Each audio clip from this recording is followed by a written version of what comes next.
예수님께서는 공생애를 정리하실 무렵에 예수님과 성도들의 관계가 아주 밀접한 관계에 있다는 사실을 설명해 주기 위해서 포도나무와 가지의 관계를 비유로 말씀을 해주고 계십니다. 포도나무와 가지의 관계는 생명 관계가 아닙니까? 가지가 포도나무에 붙어 있어야만 포도나무 원둥치를 통해서 얻는 영양분을 공급받을 수 있고 또 생명을 유지할 수가 있고 열매를 맺어 나갈 수가 있습니다. 만약에 가지가 포도나무에서 떨어진다고 하면 가정을 해보세요. 가지가 포도나무에서 떨어지게 되면 며칠이 못 되어서 말라 비틀어지고 말거든요. 포도나무 가지가 말라 비틀어지고 나면 어디에 쓸 수가 있겠습니까? 말라 비틀어진 그 포도나무 가지를 가지고 무슨 이런 강단이나 식탁이나 무슨 재료로 쓸 수가 있겠습니까? 건물을 받쳐나가는 기둥으로 쓸 수가 있겠습니까? 석가래 감으로 쓸 수가 있겠습니까? 포도나무 가지는 말라 비틀어지면 아무짝에도 쓸모없는 존재가 되고 맙니다. 결국 땔감으로 쓰일 수밖에 없지 않습니까? 그만큼 우리 예수님과 우리의 관계는 떨어질래야 떨어질 수 없는 아주 밀접한 관계에 있다는 말씀을 강조해 주고 계신 겁니다. 쉽게 말씀드리면 우리는 예수님 떠나게 되면 죽는다는 말입니다. 이어서 예수님께서는 생명 관계를 유지하기 위해서 우리를 택해 주셨다. 우리가 예수님을 택한 것이 아니라고 분명히 말씀을 합니다. 우리를 택해 주신 주체는 예수님이시다. 오늘 11절부터 17절까지 말씀을 서로 함께 교독을 했는데 이 말씀 가운데에는 왜 예수님이 우리를 선택을 해 주셨는지 그 이유를 한 네 가지 측면으로 말씀을 해주고 계십니다. 그래서 오늘 그 말씀을 묵상을 하면서 왜 예수님께서 이 세상에 수많은 사람들이 있는데 천에 하나 만에 하나 나를 골라서 택해 주셨을까? 그 이유를 생각하면서 은혜를 나누기를 원합니다. 먼저 우리를 택하신 이유는 우리 안에 기쁨이 충만하게 하기 위해서라. 11절 말씀에 그런 내용의 말씀이 나오지요. 내가 이것을 너에게 이루면 내 기쁨이 너희 안에 있어 너희 기쁨을 충만하게 하려 함이라. 예수님께서 이 말씀을 하실 때는 이제 곧 로마 군인들에게 붙잡혀서 십자가를 지고 십자가에서 돌아가시게 될 것이라는 운명 직전에 하신 말씀이에요. 시간적으로 보면 이제 목요일 날 저녁에 제자들과 마지막 만찬을 드시고 바로 겟세마네 동산으로 기도를 하러 올라가시게 되거든요. 그렇게 기도하시다가 늦은 밤중에 로마 군인들에게 붙들리시기 때문에 이 말씀은 임종 직전에 주신 말씀이다.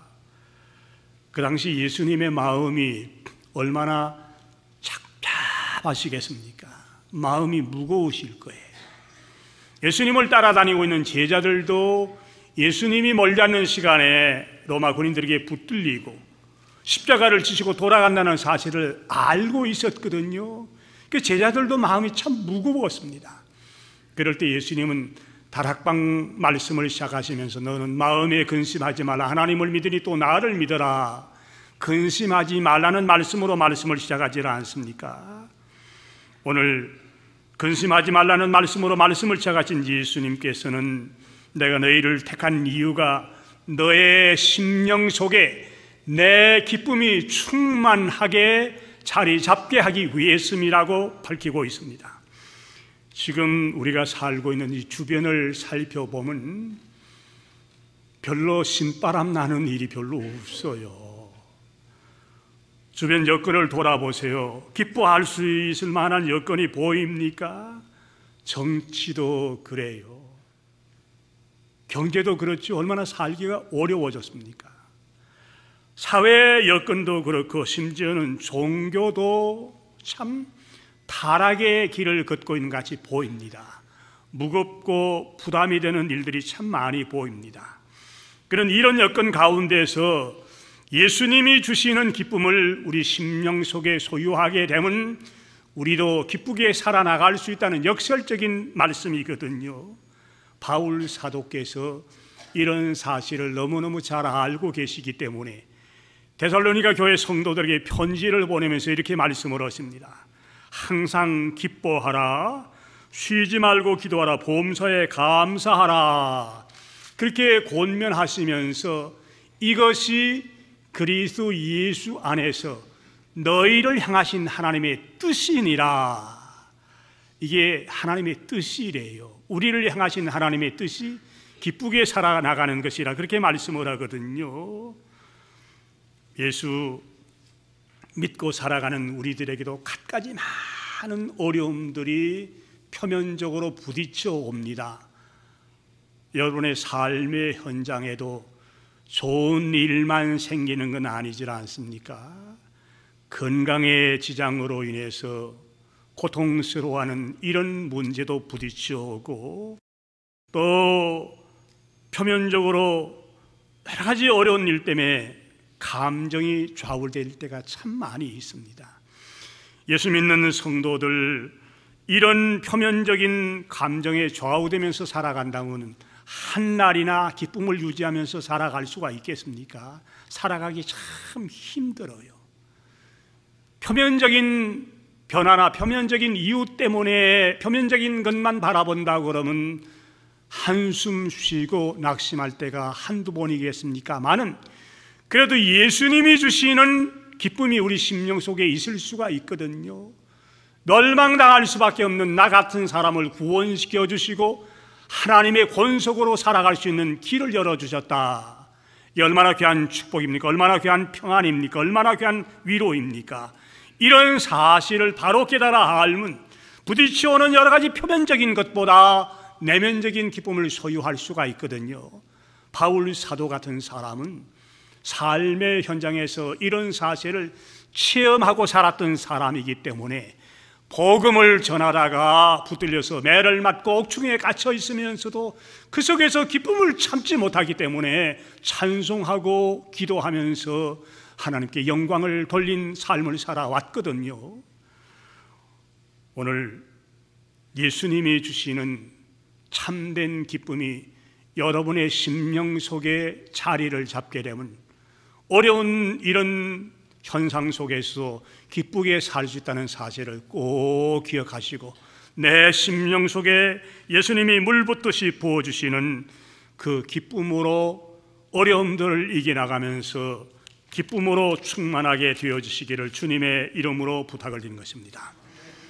두 번째, 왜 우리를 불러주셨는가 하면 서로 사랑하게 하기 위해서라. 12절 말씀도 그런 내용의 말씀이 나오고요, 17절 말씀도 그런 말씀이 나옵니다. 12절에 보니까 내 계명은 곧 내가 너희를 사랑한 것 같이 너희도 서로 사랑하라 하는 이것이니라. 17절에는 내가 이것을 너희에게 명하면 너희도 서로 사랑하게 하려 함이라. 예수님이 선택한 제자들도 전도여행을 다니면서 계속 다투고 있었어요.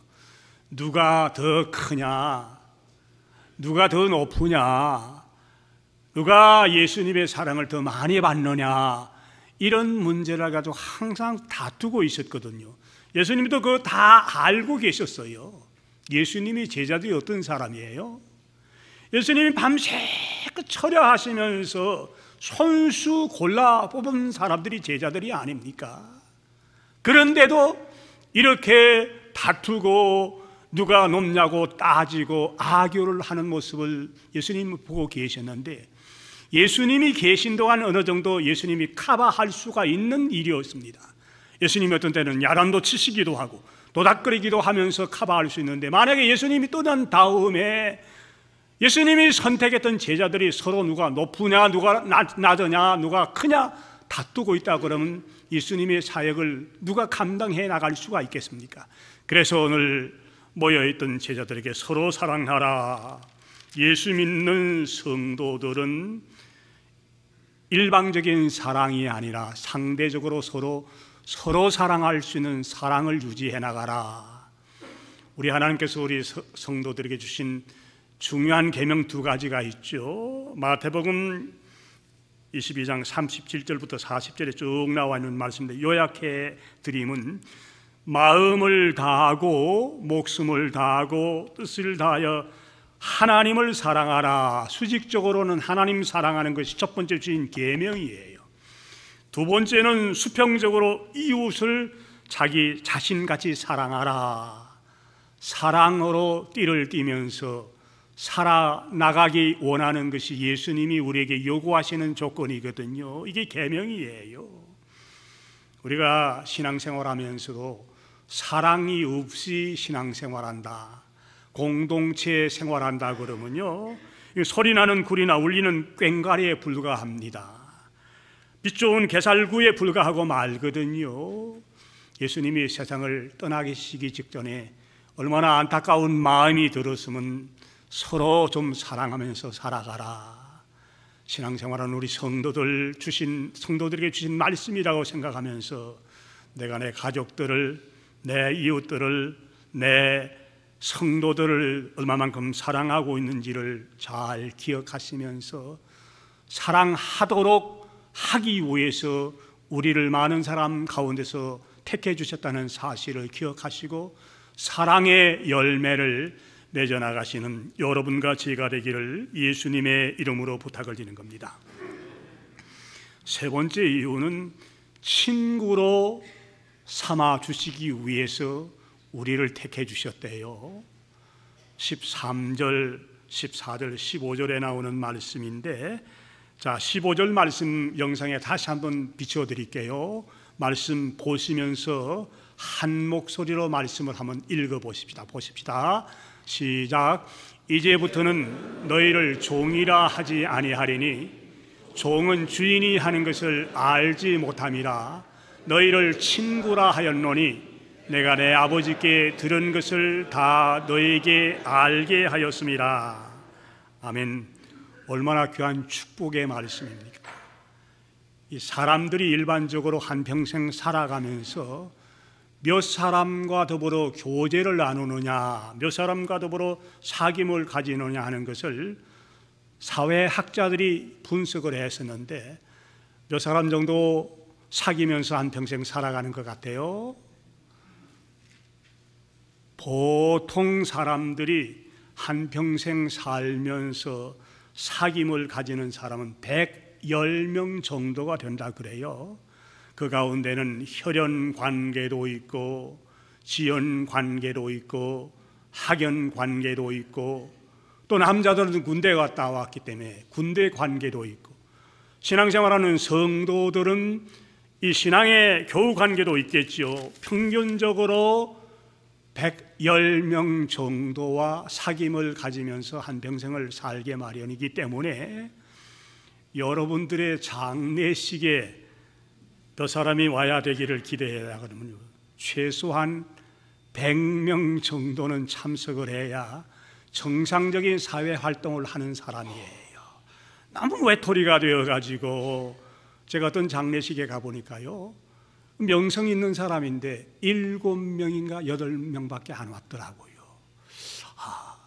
저 사람이 미국에서도 공부도 많이 하고 사회 활동도 꽤 한 사람으로 아는데 어떻게 장례식에 집례하는 목사님, 저 가까운 친척들 한두 손, 그게 7명인가 8명인가, 제가 한 25년 전인가 직접적으로 목도했던 일이거든요.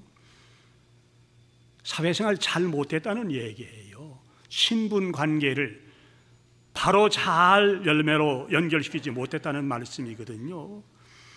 100명 정도와 교분을 가지면서 살아나게 마련인데, 그런 가운데서 마음을 다 털어놓고 얘기할 수 있는 친구는 그렇게 많지 않아요.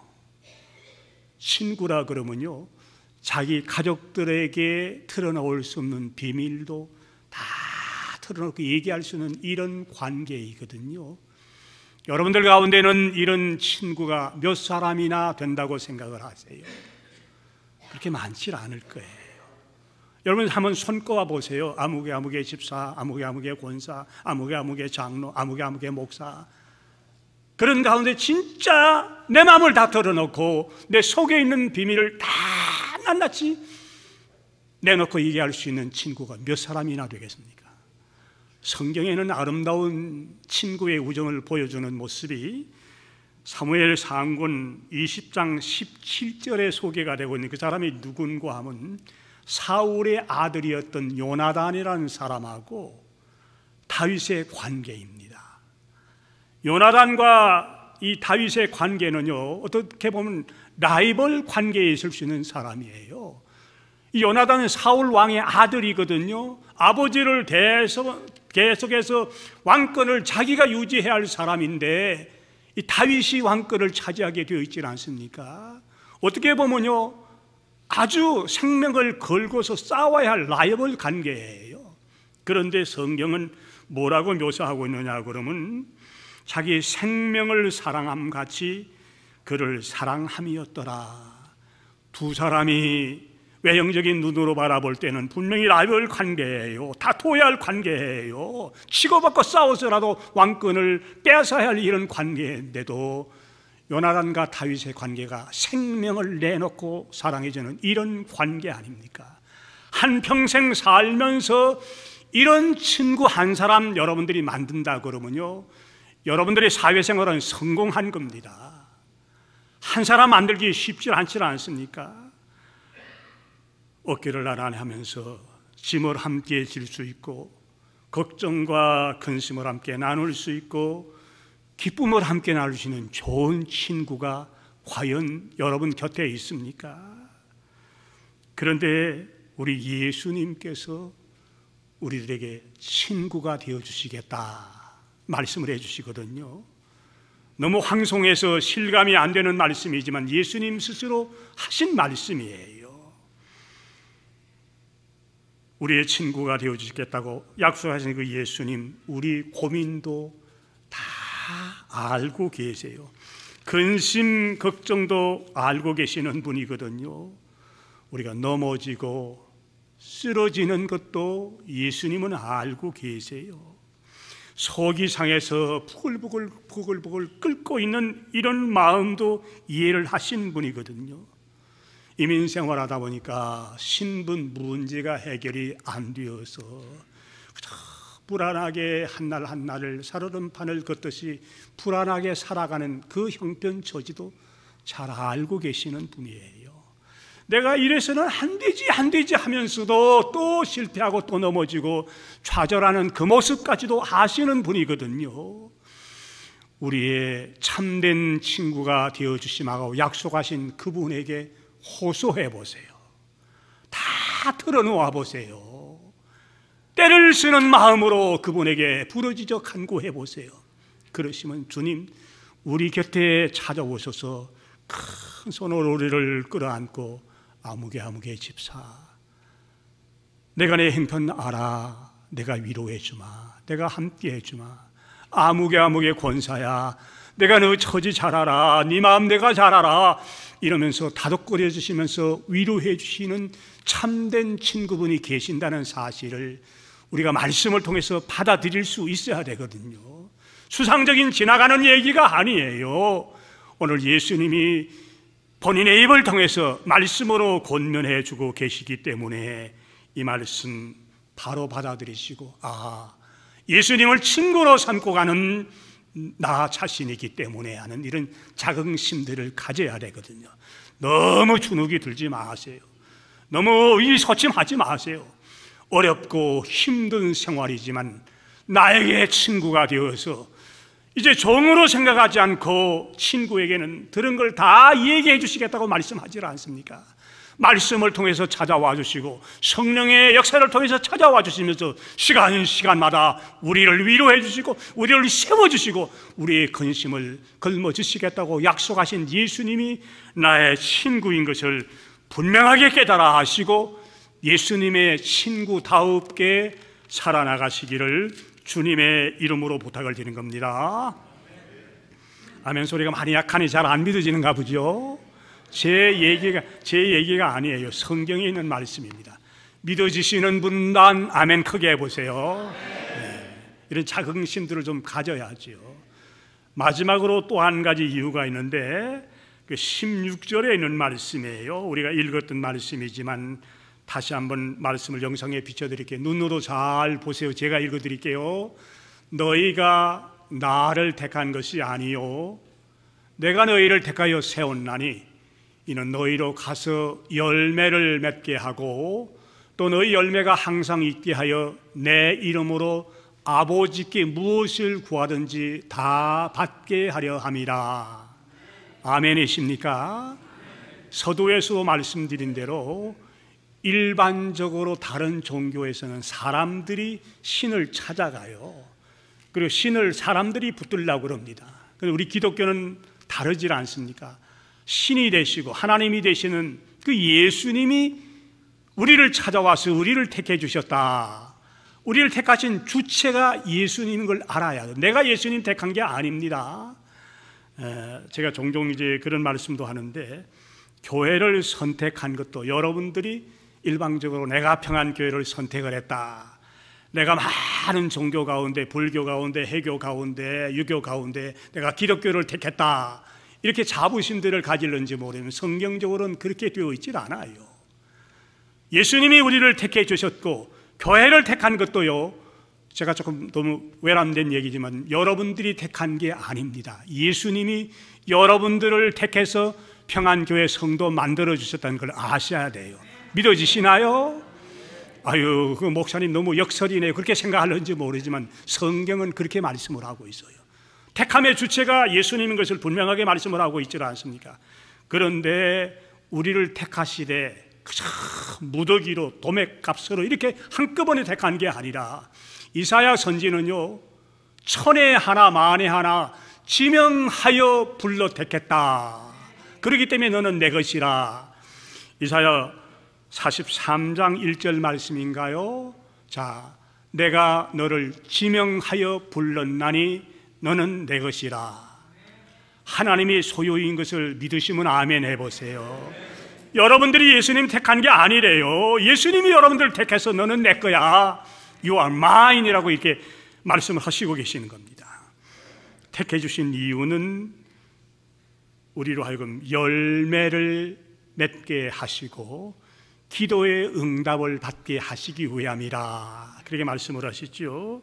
나는 포도나무요 너희는 가지라.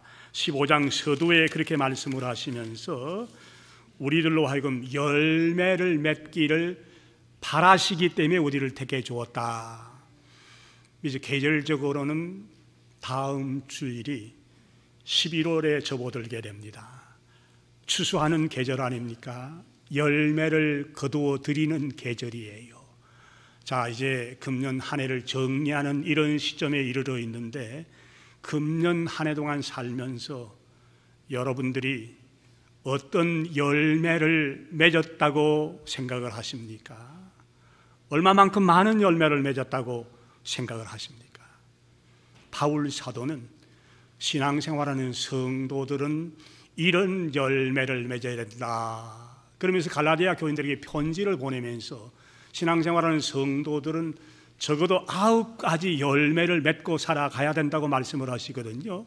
자, 갈라디아 5장 22절 23절 너무너무 잘 아는 말씀이에요. 어떤 열매가 있는지 제가 볼까요? 오직 성령의 열매는 사랑과 희락과 화평과 오래 참음과 자비와 양선과 충성과 온유와 절제니 9가지래요. 자, 아까 우리 주님 서로 사랑하기 위해서 우리를 불러주셨다고 그러는데 금년에 여러분들 얼마만큼 사랑의 열매를 맺었다고 생각을 합니까? 가족들끼리 사랑의 열매가 있습니까? 같은 초당 목원들 간에 사랑의 열매가 있습니까? 직장 동료들 간에 사랑의 열매가 있습니까? 사랑의 열매를 맺어나가라고 권면합니다. 희락이란 말은 기쁨이란 뜻이죠. 여러분들 얼마나 기쁘게 사셨어요. 맨날 얼굴에 내 천자 그리고 짜증 피우고 불평하고 원망하고 그렇게 살지는 않으셨습니까? 제가 매주일마다 저희 교회 바나바 사역을 감당하는 분들을 꼭 이제 10분 동안 같이 모여서 우리는 평안교회 얼굴이라 꼭 같은 말씀을 매주일마다 반복을 합니다. 교회 얼굴 되는 이 바나바의 얼굴이 좀 밝아야 되거든요. 좀 기쁨이 넘쳐야 되거든요. 오늘 우리가 맺어야 할 열매 가운데 한 가지가 바로 희락의 열매, 기쁨의 열매라고 말씀을 합니다. 화평했습니까? 오래 참으셨습니까? 저도 이 말씀을 준비하다 보니까 가슴에 뜨끔하더라고요. 제가 좀 잘 참지 못했나 봐요. 아직도 목회자인데도 어떤 데는 욱욱하거든요. 이거 죽여달라고 참 많이 기도하는데 제가 부드러운 같이 보이는데도요 잘 참질 못하는 약점이 지금도 있어요. 그것 때문에 지금 고민을 하고 있습니다. 자비는 남에게 동정한 마음이지요, 양선은 친절한 모습을 보이는 걸 양선이라고 말씀을 합니다. 충성하셨습니까? 재직으로서, 집사로서, 권사로서, 장로로서, 목사로서 금년 한동안 얼마만큼 충성하셨는지 하나님은 아시고 여러분들도 알고 계시질 않습니까? 충성의 열매, 우리가 맺어야 할 열매래요. 그 다음에 온유한 부드러운 모습, 얼마만큼 절제하고 있습니까? 이런 것들을 맺어야 하는데 이런 열매들을 맺기 위해서는 오늘 예수님에게 붙어 있어야 할 것 당연하고, 이런 열매를 맺지 못하고 있다고 그러면 우리를 택하신 주체가 되시는 예수님이 얼마나 서운한 생각을 하시겠습니까? 저것들 내가 천에 하나 만에 하나 골라 뽑아 주었더니 저 모양 저 꼴이구나. 작년에도 저런 열매 맺지 못하더니 금년에도 저렇게 빈털터리로 또 한 해 지나가는, 만약에 하나님 우리 주님 바라보시고 우리를 이런 눈으로 바라보신다고 그러면 이건 안 되는 것 아닙니까?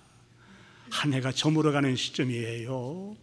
이제 금년 한 해를 정리하고 열매를 맺어서 주님 손길에 올려야 할 이런 시점에 이르렀는데 남아있는 2달간만이라도 좀 잘해보십시다.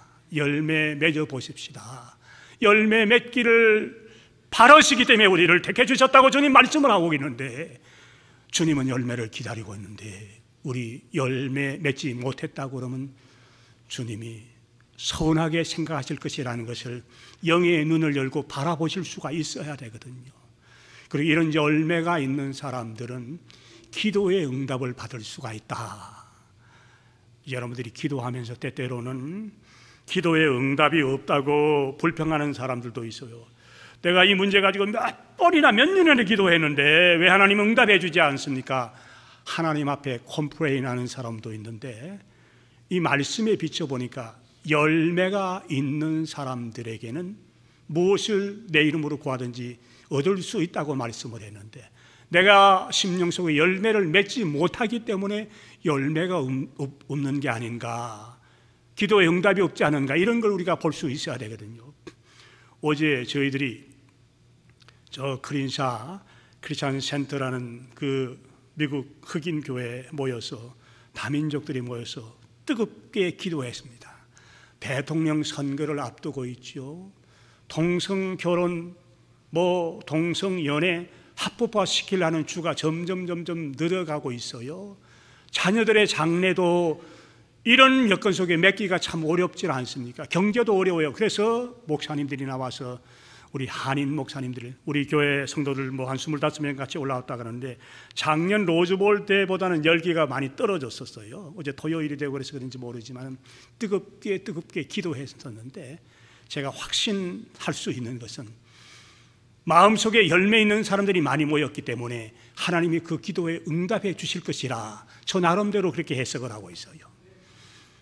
우리 심령 속에 주님이 원하시는 열매가 있는 사람에게는 기도의 응답의 역사가 나타난다고 주님이 말씀하고 계시기 때문이거든요. 말씀 정리해 보십시다.